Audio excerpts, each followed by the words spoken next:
Good evening, everybody. I am Kiara Ashanti, and this is the Business Intercept.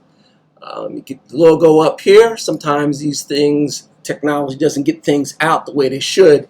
So we're going to go over what I consider to be a very consistent business story that we're seeing, obviously, a lot of in the news right now.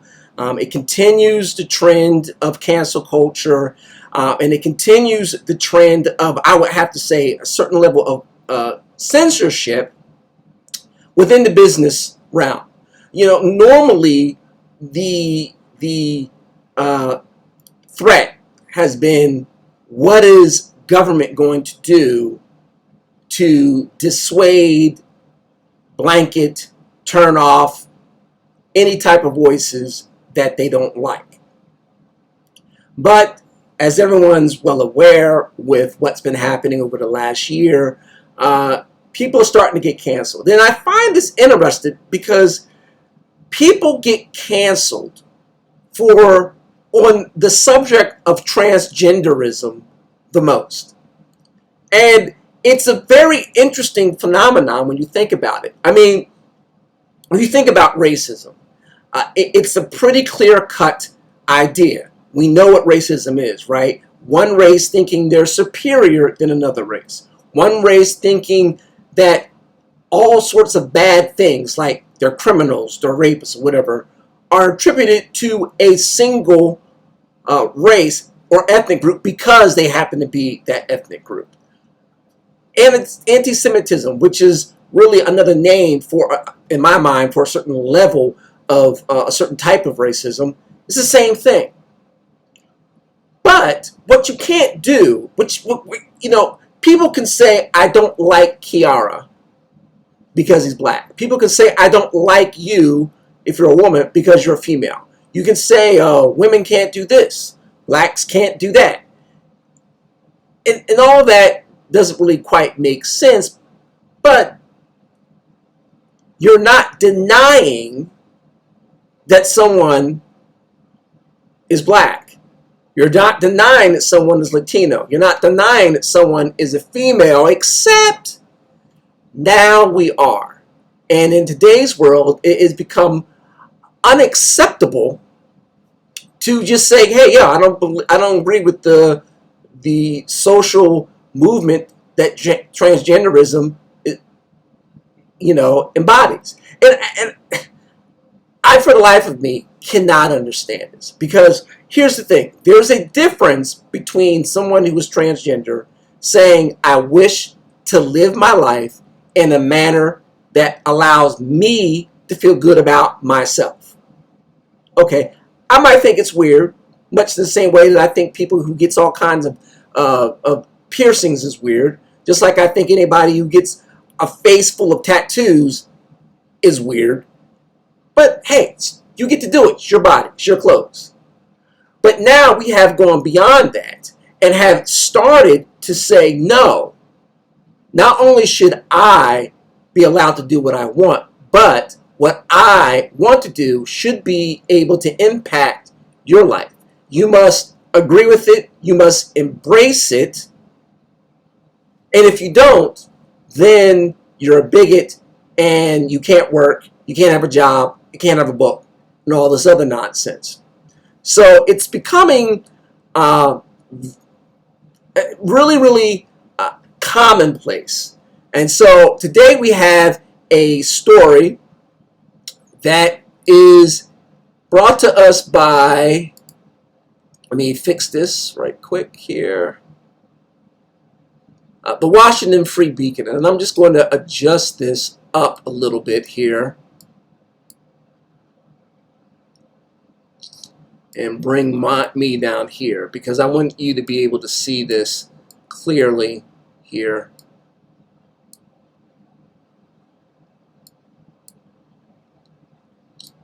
All right, so we're going to move this up right there. And so this is brought to us by the Washington Free Beacon. And basically, this is what we have that has occurred. Amazon pulls bestseller on transgender issues from store without explanation. Reads Amazon and steps up their censorship campaign against conservative content. Okay, so let's get into this because it's interesting because, you know, I'm not even sure whether this author happens to be conservative or not. I just know he wrote a book, according to this. Author Ryan T. Anderson tweeted on Sunday that his book, When Harry Became Sally, it's a really clever title. I have to give it to him for that.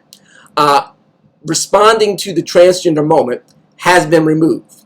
At the time of the writing, the book was not available on Amazon either in physical form, as an ebook, or as an audiobook, although Anderson's 4 other books remain up. Amazon's crackdown on conservative content mirrors a trend many on the right see in other major tech companies. Criticism of big tech has spiked since Facebook and Twitter removed the President Donald Trump following the Capitol riots. The removal of Anderson's book also calls attention to Amazon's oversized impact on book sales. And this, as we're going to talk about in a minute, is really where Amazon is beginning to get closer and closer to getting themselves in trouble. And the reason they're doing it is not only because they feel like they can get away with it, given their size and how much money they make, but also, frankly, because conservatives are not really pushing back against them. This is one of the things that I've talked about in other videos. Conservatives, believe it or not, like to tell people what is right, what is wrong, but allow you to make your decision. They're not interested in canceling people generally. They're not interested in boycotts. They're not interested in demonizing loudly in the paper, social media, and what have you, en masse, particular people or companies. The left is. People who are social justice warriors, you know, if they can get somebody fired for not agreeing with something, they love it. If they can get someone's endorsements taken away, they love that. And they love it precisely because what they want to do, of course, is force you to either remain silent or to just agree and go along with, whatever, you know, they happen to be talking about, whether it's transgenderism, homosexuality, gay marriage, anti-racism trainings. It doesn't really matter. Okay? So here, what you have to understand, and they get into this right here. Let me just highlight this right here. Amazon controls 50% of the print book market and 80% of the ebook market. Okay? Amazon they're not even a bookseller anymore. They're a bookseller and, in many ways, a library at the same time. And this is going to have profound repercussions for them as we go forward. Okay, so why did they get rid of it? So, of course, Amazon didn't respond to the Washington Free Beacon's request for comment. Anderson also said he had not received any explanation for the removal of When Harry Became Sally. This is another thing that we see, is they just take it off. They take the video down, they take the tweet away, they just keep you from going on Facebook, and don't give you any explanation. And then when you ask for one, they'll basically say, let me go down here. I want to go right here. I'm looking for this very specific part here that they talk about.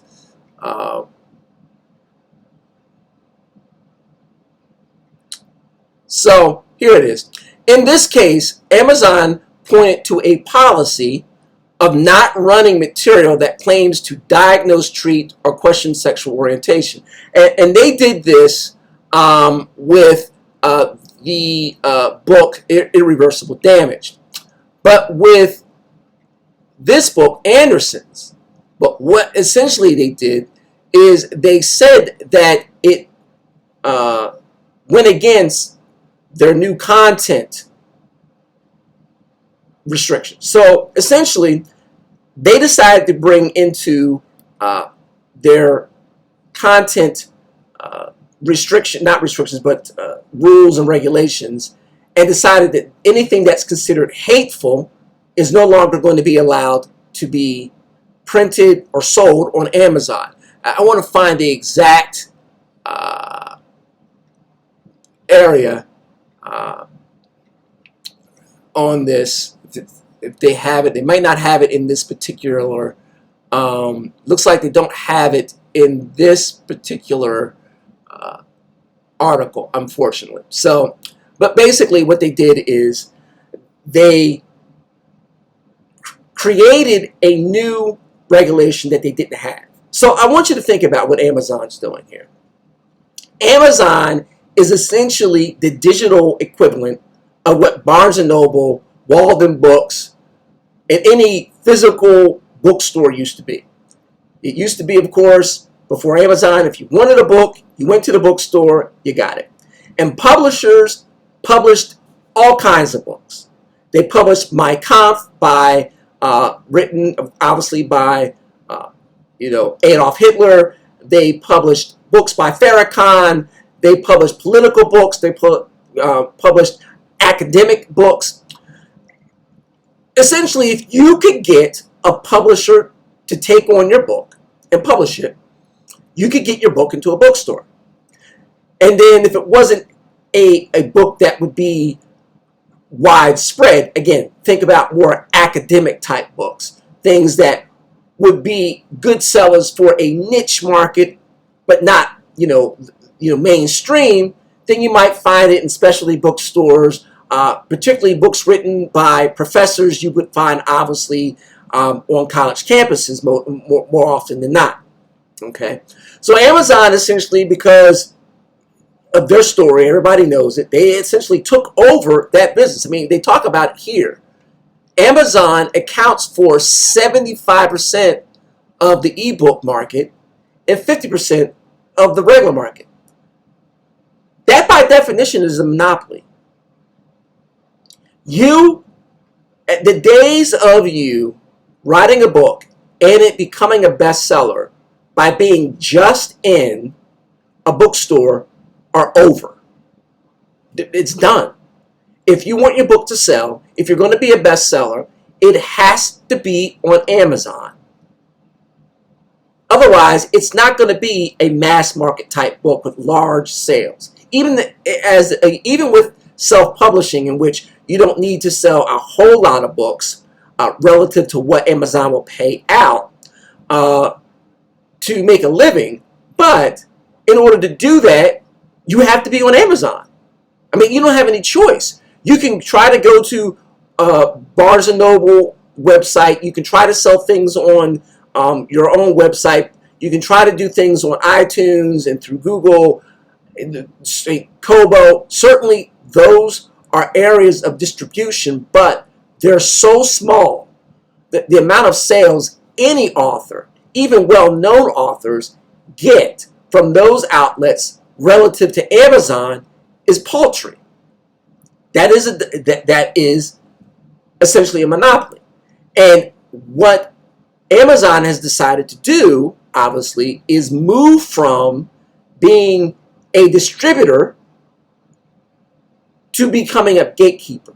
And this is where the problem as an independent content creator or writer. It used to be you had editors and publishing companies as gatekeepers to what was allowed to be sold in bookstores. So, someone could have written a really, really good book, but if they didn't get an agent or they didn't get a publisher to pick it up, they're out of luck. And it could have been the best book in the world. I mean, think about Harry Potter, all right? J.K. Rowling had that book rejected, I think a dozen times. What if she had just given up, the second or third? Nothing else about the book changed, just as well written, but she just didn't keep looking for somebody. Think of the joy that readers of Harry Potter would have been derived of. This is a business channel, So think of the revenue that theme parks, that the movie, the company that did the movie, which I believe was Sony, well, no, maybe it was Universal. Think of all the billions of dollars they would not have if she had not been able to get somebody to open up the gate to the Harry Potter franchise. And that is happening, honestly, on Amazon right now with a lot of self-published ebooks in the fiction and romance sections. There are tens of thousands of people, some millions of people, who are enjoying books written by authors that they would not know if we had traditional press like we're used to. So the amount of power that Amazon has right now is incalculable. I mean, it's hard to fathom just the amount of power that they have right now. Okay, and so the question becomes: with great power comes great responsibility. Are they using it appropriately? Is Jeff Bezos and whoever is programming his crawlers, are they using their power in the market appropriately? And this is when people like Bernie Sanders, Elizabeth Warren, and people on the left become in simpatico, so to speak, with conservatives. Because the answer to that is no. Whenever any company has a monopoly, then they begin to use their power in the marketplace in bad ways. It's kind of like that old saying, ultimate power corrupts ultimately, and as an added tagline, always. They have determined that anybody that they consider hateful, subject matter is considered hateful, is not to be printed or sold on their website. Now, I want you to think about that. Who determines that? I mean, seriously. I mean, let's go back to something right quick here. Let's go to a couple things. Look at Amazon right now. If you pull up BLM books, okay, what do we got here? How Not to Be Anti-Racist. This is one of the most popular books on the left right now in America. It's having a real impact in corporate America in terms of training.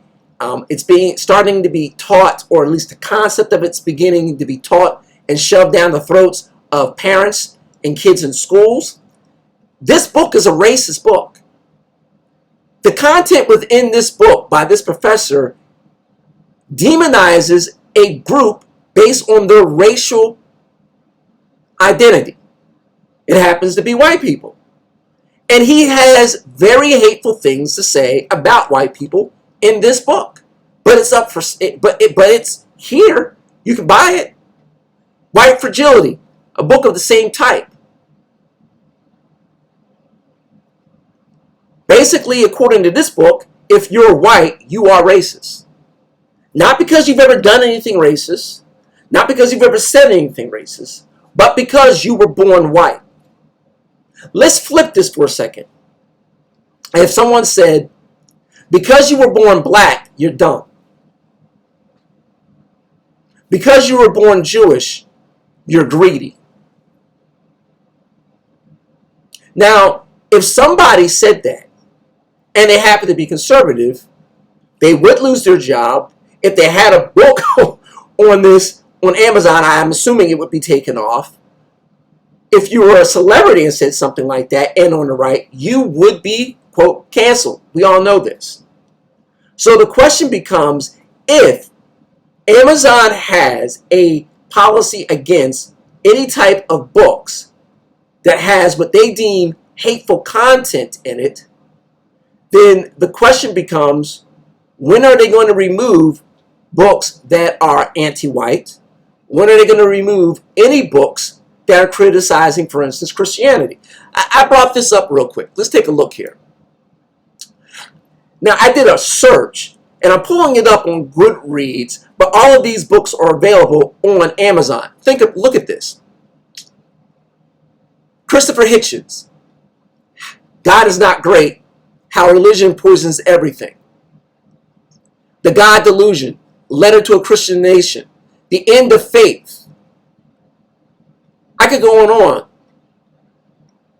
How, science can determine human values. Meaning, science can determine what we as human beings should be right or wrong, not religion. And it goes into depth in this book about how religion is bad. Now, the issue here isn't really whether you're an atheist or not. The question becomes, these books are critical of Christianity, much in the same way that there are a lot of books that are critical of the transgender movement. And I want to make a distinction here between being against transgenders, the individual, and the movement that they're pushing on to people. Okay? There's, for instance, a book that they talked about here. Let me go back to, let's go back to the Amazon, this right here. Go down to, where is it? Irreversible Damage. Okay. Now, this book was banned at one point by Amazon. And there was a big uproar, and it was able to come back onto the scene. Let me just bring it up real quick here.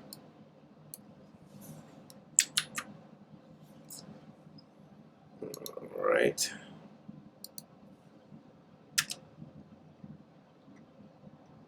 Okay.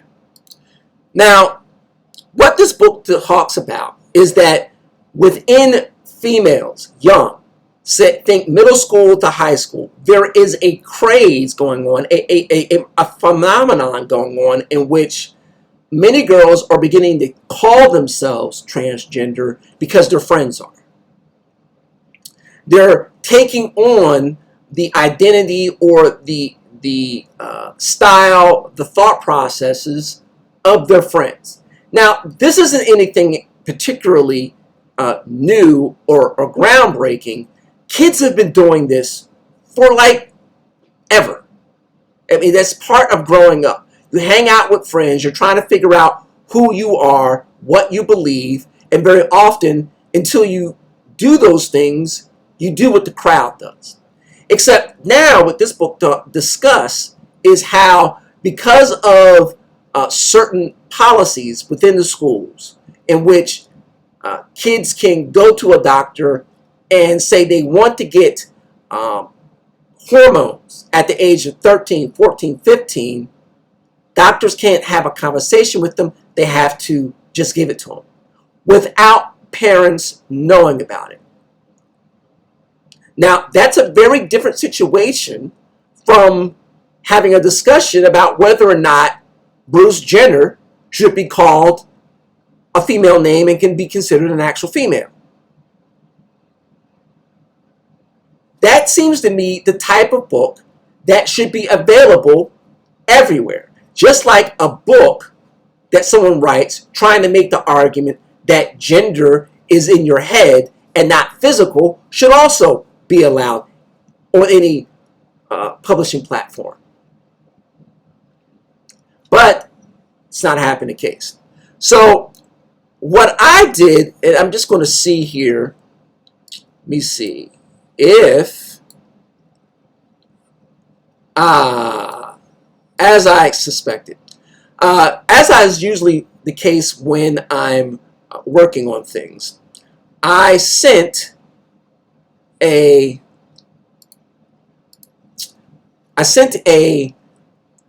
message to Amazon asking them a couple of questions. I'm going to bring up that message right now. I'm going to try to bring this up here. Right. So let's just move this right here. All right, so I had a couple of questions. Primary, as a bookseller, and in many ways the modern day library, is it appropriate to ban any books that are not breaking any laws? Some people would consider this the modern equivalent of book burning. Second question, under the new hate speech rules as applied to Anderson, when can customers expect Amazon to begin removing any and all books critical of Christianity, the police, and books like White Fragility? Because that's the question, right? That's the question with all of these tech companies. What's your standard, and is that standard being applied equally across the board? Very often the answer is no. And when we look at what's going on with Amazon, the answer is clearly no. I mean, they're not. I mean, let's, for example, let's bring up somebody that is problematic. If I could remember how to spell his stupid name.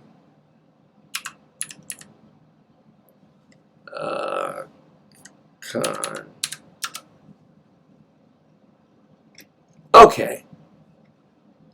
So you've got all of these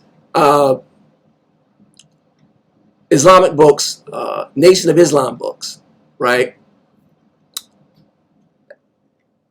Elijah Muhammad, anti-Semite.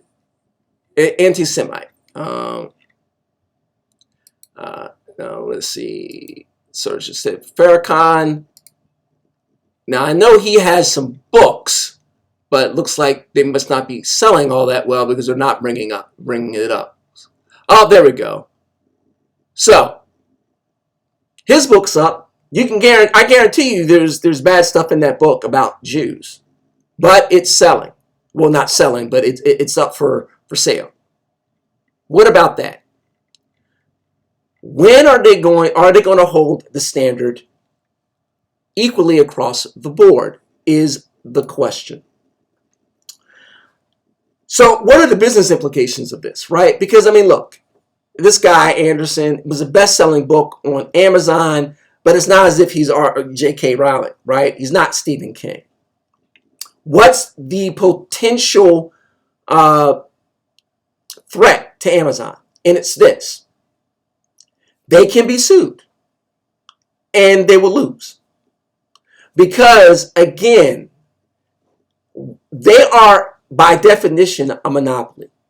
And when a monopoly starts affecting the marketplace or treating certain sections of a marketplace differently from other sections of the marketplace, you get broken up. You get regulated. Bad things happen to your business. I mean, it happened to AT&T. I mean, it happened to Bob Bell. It happens to every single company that becomes a monopoly. At some point, they come for you, including the people that supposedly whose team you're on. Jeff Bezos is a liberal. These policies on banning these books are liberal leftist policies. That's not going to keep Elizabeth Warren and Bernie Sanders from doing everything they can to break Amazon up and reduce the amount of money they are making by as much as they can. That's a fact. Bezos is super rich. Amazon is super rich. These people don't like rich people. They don't care that you voted for them. They don't care that you donated to them. I mean, they'll take you. Don't trip. You know, Bernie Sanders does not like rich people, but he will take rich people's money. He'll take Jeff Bezos' money. Don't think he won't. And then he'll go in the Senate and do exactly what he's trying to do, which is quite literally take your money by either putting in regulations that restrict your business or break your business up. And in this case, it's justified because Amazon's business is that of a bookseller, which means your job, Amazon, is to sell books any and all books that are not breaking the law. You know, it's against the law to publish books that deal with, for instance, pornography and kids. Can't do that. You could probably ban a book that says straight up you should go out and shoot people. Can't do that. If you have a book that's showing detailed plans on how to obtain radiation and make a bomb, probably can keep that book from being sold. But if someone says, I don't like transgenderism, that's not a book that you can ban, or at least not one you should be trying to ban. That's not, look, the most frustrating thing with Amazon, YouTube, Facebook, Twitter, is they have now moved away from what they were supposed to be. Getting rid of gatekeepers and being distributors, free distributors of information that anybody could access or disseminate without bias. That was what they were supposed to do. Now, they become censors. Now they are the gatekeepers. The other thing is, look, conservatives, Republicans, as I've just mentioned a few minutes ago, they don't like boycotts. I mean, yeah, they'll say they're going to boycott. You know, they've got to, cancel your Disney Plus, still trends on Twitter because of what happened with Gina Carano, which I did a video on, and so many people have done videos on. There was a boycott that was tried to be organized against Walmart and Target, as many people call them, for allowing men in the female bathrooms. But generally, those are few and far between, and they generally aren't sustained. It'll happen for a few weeks, but week after week, month after month, with pressure in the news, pressure in social media, generally conservatives and Republicans don't do that. Because they don't do that, these companies don't fear you. They don't fear Republicans. They know Republicans are going to bitch, they're going to moan, and then they're going to go order something from Amazon Prime. They're going to get their free shipping. They're going to buy the book. They're going to go watch Winter Soldier and Falcon. These companies know this. We're not as loud on social media about this in terms of trying to cancel people as the left are. And there's an old saying, the squeaky wheel gets the oil. They get the attention. So if Republicans aren't going to start either using the court system or start actually saying, you know what, we believe in cancel culture now and we're going to cancel you. If they're not going to do that, then they're going to have a very limited effect on the decisions that Amazon and other companies are making. I go back to when Amazon got rid of Parler off of their servers. Think about this again, and I'm going to keep bringing this point up whenever I talk about Amazon because it's informative about what's going on. 75 million people voted for Donald Trump. Now, not all of those 75 million people have Amazon Prime, but a substantial amount of them do. Probably 80 to 90% of them have Amazon Prime. And if those people all canceled their Amazon Prime, it would cost Amazon $1.9 billion. That's billion with a B. If they said, you know what, you're supposed to be a distributor of information, a neutral party, and you're not acting that way, and as a result of that, we're getting rid of you, and it costs Amazon $2 billion, yeah, believe you me, their liberal leftist ideas will go out the window. They would say they took a step too far and would change their tune. Because even if Jeff Bezos is worth 100 and, I don't know, what, 43, 53 billion dollars, whatever the case may be at the close of today's market, if you take 2 billion from his company, that's going to be a concern.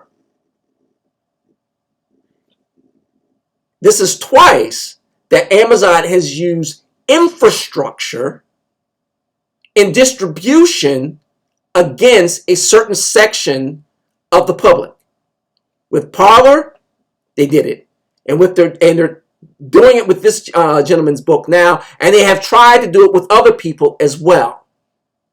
At the end of the day, they're only going to end up hurting themselves, because when they come for Amazon, either as a breakup or some other regulations, it's not going to be pretty. And as long as they're making arbitrary, monopolistic decisions like this, they're going to be in the crosshairs. And one day, that regulatory sniper is going to cut them down a little bit. That's today's video. If you have any questions, comments, please put them below. Please subscribe to the channel and hit the notification bell so that when you are subscribed and I put out a new video, you hear about it.